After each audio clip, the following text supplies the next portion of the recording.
The beach was empty when I arrived, just as I had planned. The sun was setting behind angry storm clouds, casting an otherworldly purple glow across the water. My footprints left dark impressions in the wet sand as I made my way toward the shoreline, each step deliberate and measured. The air felt heavy with salt and something else, something metallic. I found the old Miller Beach house exactly as the case files described it. Paint peeling from salt-weathered wood, windows either broken or boarded up, tall seagrass swaying in the strengthening wind. This is where it all began 5 years ago, where the first 3 girls disappeared without a trace. The police reports painted a picture of a methodical killer who knew the tides, the schedules, and most importantly, how to clean up after himself.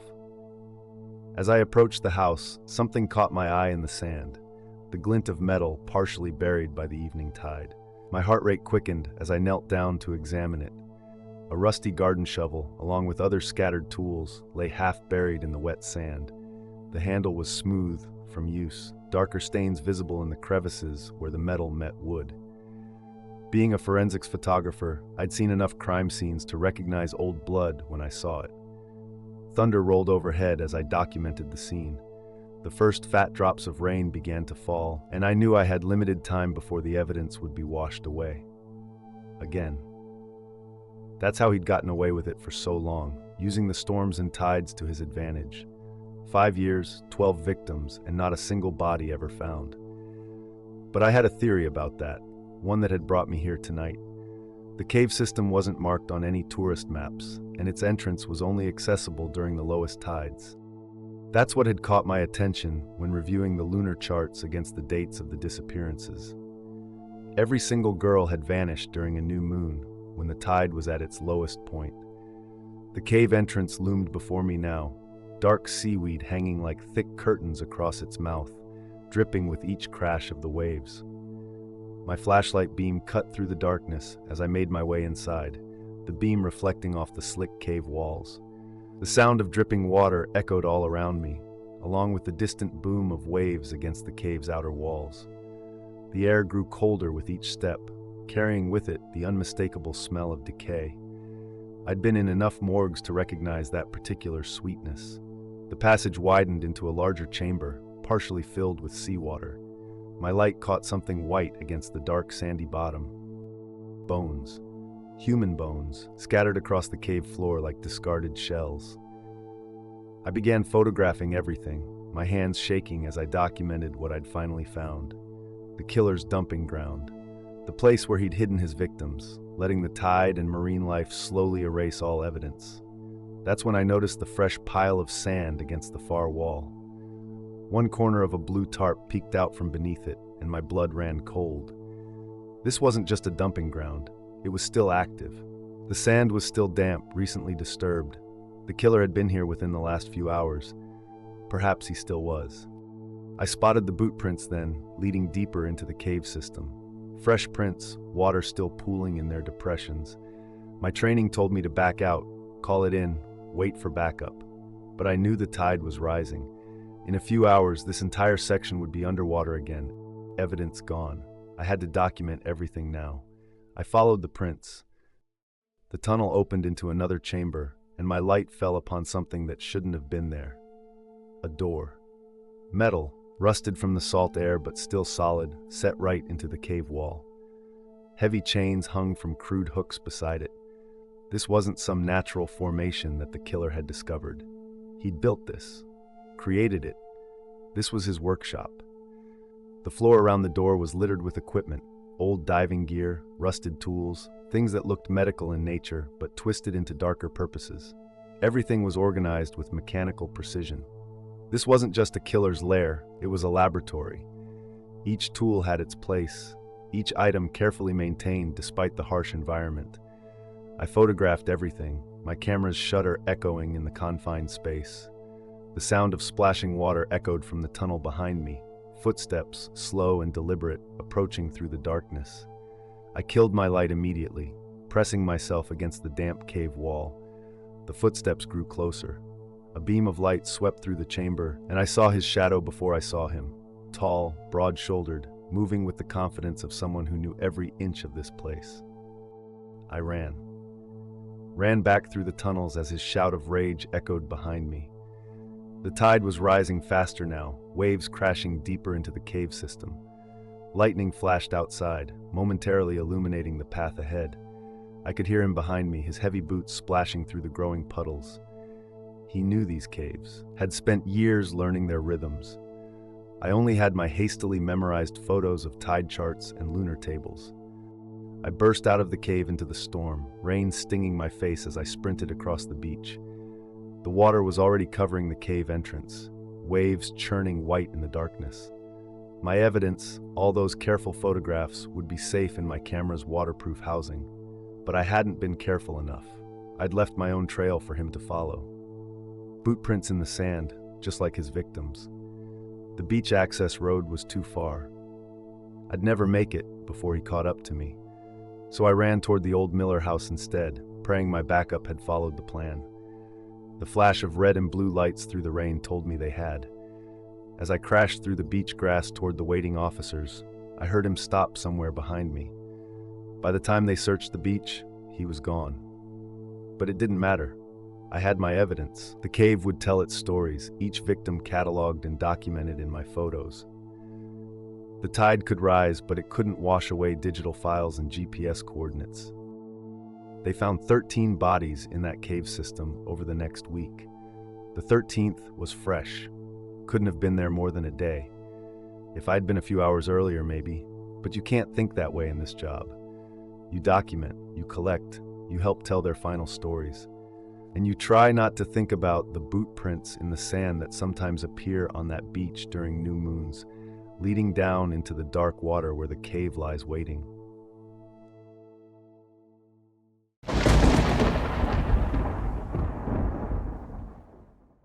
The Thompson estate stood like a fortress on the private beach, its windows reflecting the orange sunset like burning eyes.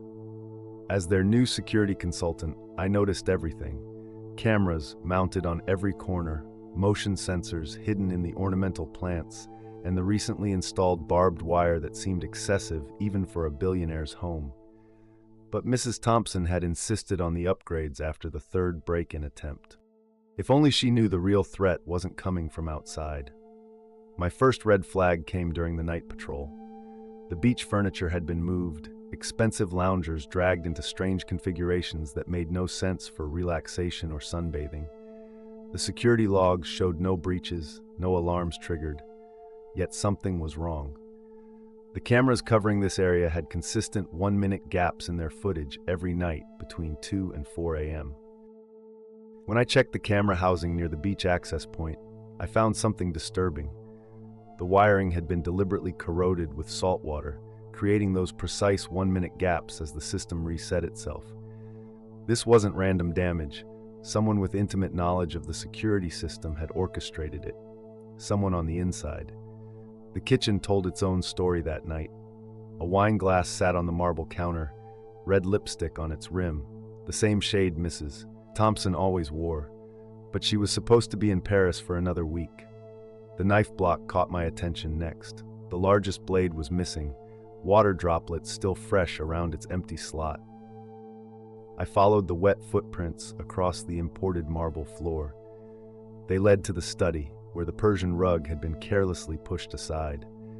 Beneath it, something I hadn't seen in any of the building plans. A trapdoor, its brass handle gleaming in my flashlight beam. As head of security, I should have known about every entrance and exit.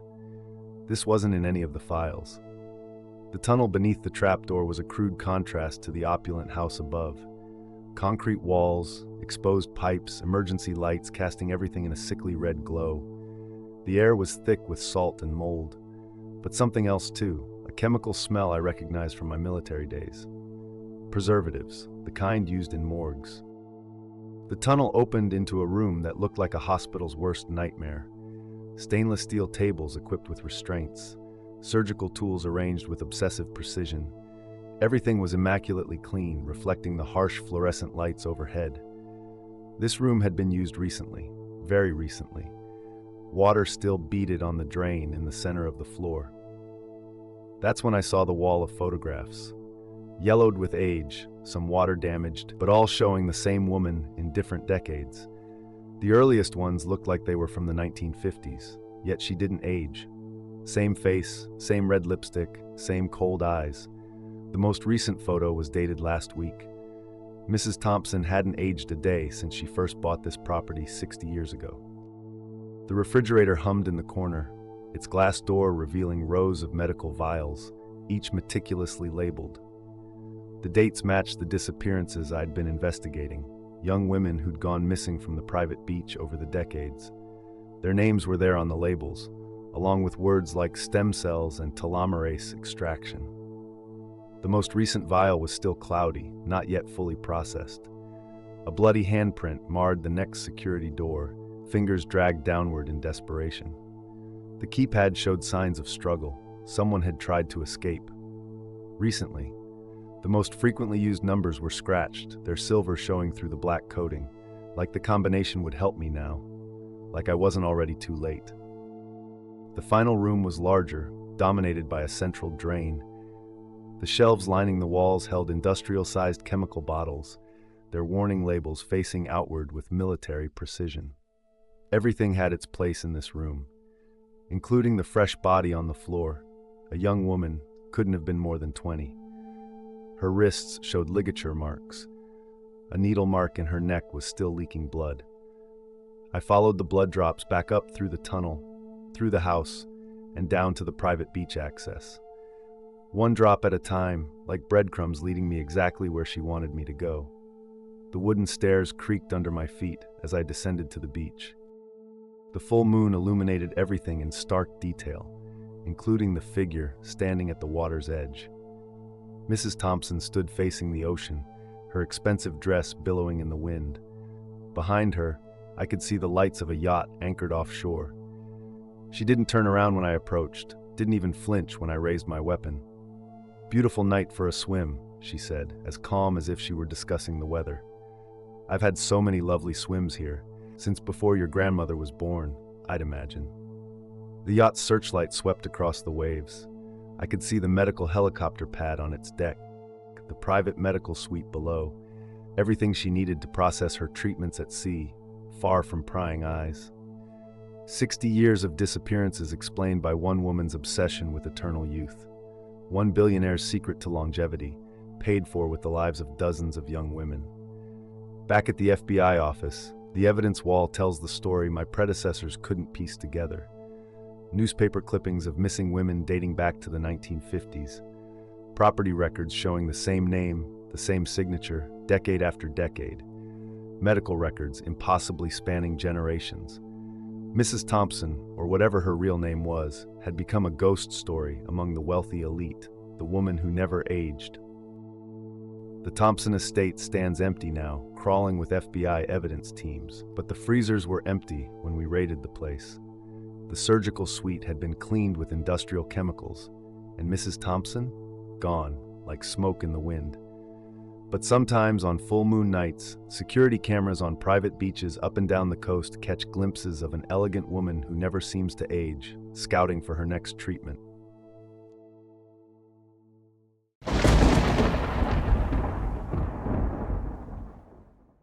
The first thing I noticed when I reviewed the footage was that the equipment had been deliberately arranged. As a detective specializing in digital forensics, I'd seen my share of crime scenes, but this one was different. The expensive camera gear lay scattered across the beach in an almost artistic pattern. A tripod snapped in half, a mirrorless camera half buried in wet sand, lighting equipment arranged in a perfect circle. The Beach Ghost Challenge had gone viral 3 weeks ago. The rules were simple. Film yourself alone on a beach at midnight, walking backward for exactly 1 minute while reciting a stupid rhyme. Nothing but ocean sounds in the background. No filters, no cuts, no edits. The winner would get $10,000 from an anonymous sponsor. Over 2 million people had participated before the first person disappeared. Crescent Bay was remote enough that most locals avoided it.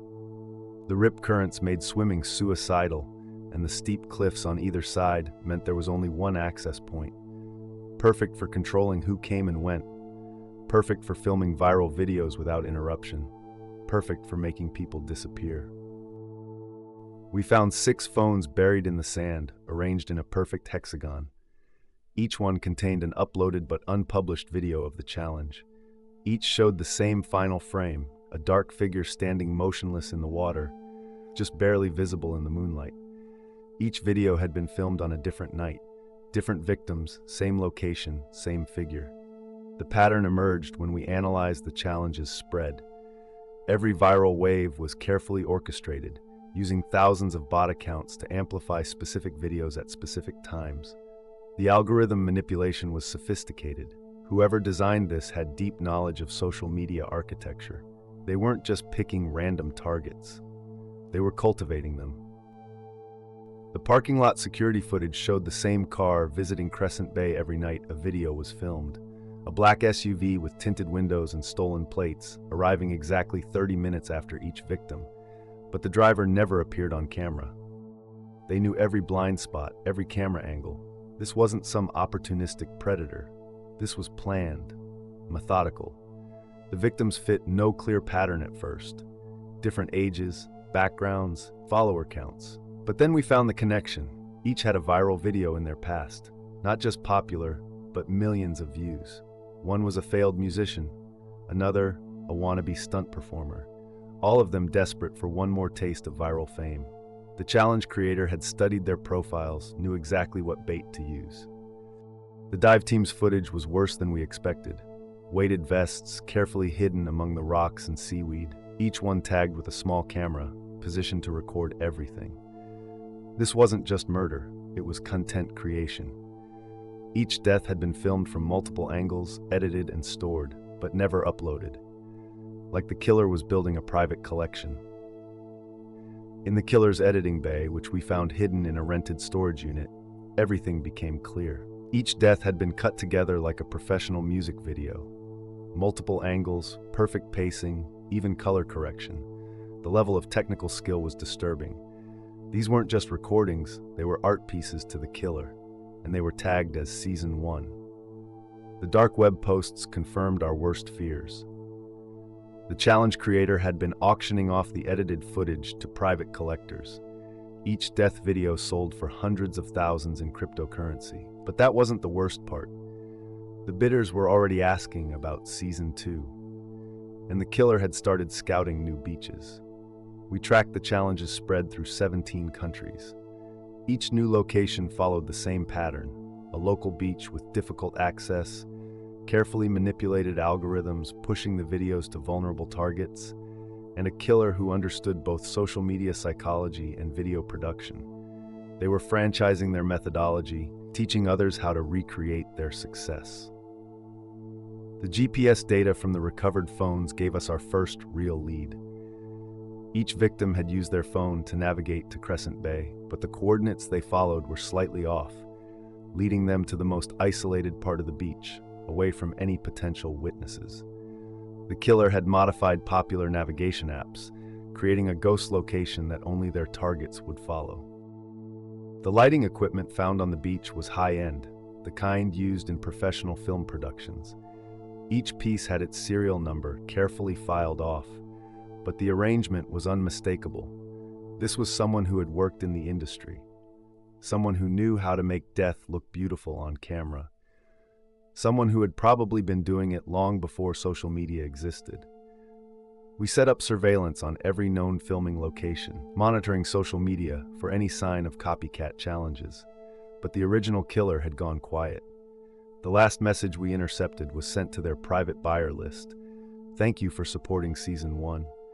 The director is taking a short break to scout locations. Season 2 will begin streaming when you least expect it." The evidence sits in our storage now. Dozens of phones, cameras, and hard drives. Hours of footage showing people's final moments, edited with horrifying artistic precision. Sometimes, late at night, I check the trending pages on social media. I look for new challenges involving beaches, or darkness, or walking backward. And I wonder if I'm watching the premiere of Season 2.